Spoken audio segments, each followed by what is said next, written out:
The EU is banning gas and diesel-powered cars in 2035. So the European Union is passing a law to ban the sale of all gas-powered, diesel-powered cars from 2035 on. And don't worry, Canada's doing the same thing. Now, the World Economic Forum there says that electric vehicle technology is advancing quickly, that there's more charging infrastructure, and that in just the last few years, we've gone to having 1 out of every 5 vehicles being electric. Now, it's true, electric vehicle technology has come a long way in the last 10 years, more and more charging stations, but people overlook the biggest issue for electric vehicles, and that's the ability to charge them on our grid. Now, let's have a look at the per capita energy generation. I picked a largest country in the EU, Germany.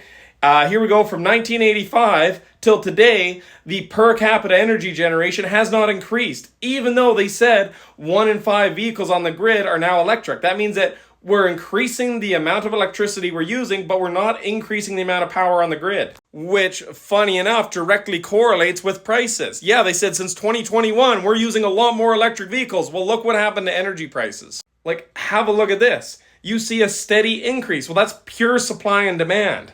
Canada, electrical generation per person has actually fallen since 1985. Even in their planning, I went and looked up BC Hydro's planning forecast, and they planned for just a slight increase in electrical productions through 2040, even though they're mandating every single car needs to be electric.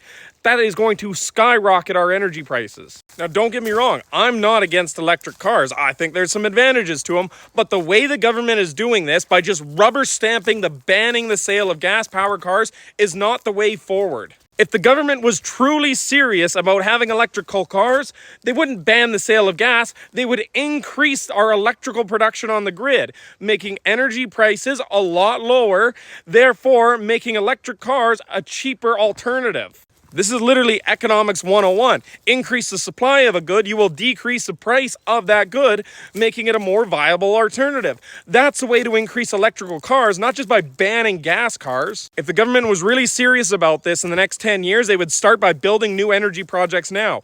But they're not. Actually, they're denying new clean energy projects even being made. The BC government with BC Hydro ended the standing offer projects for clean energy production. Pause if you want to read.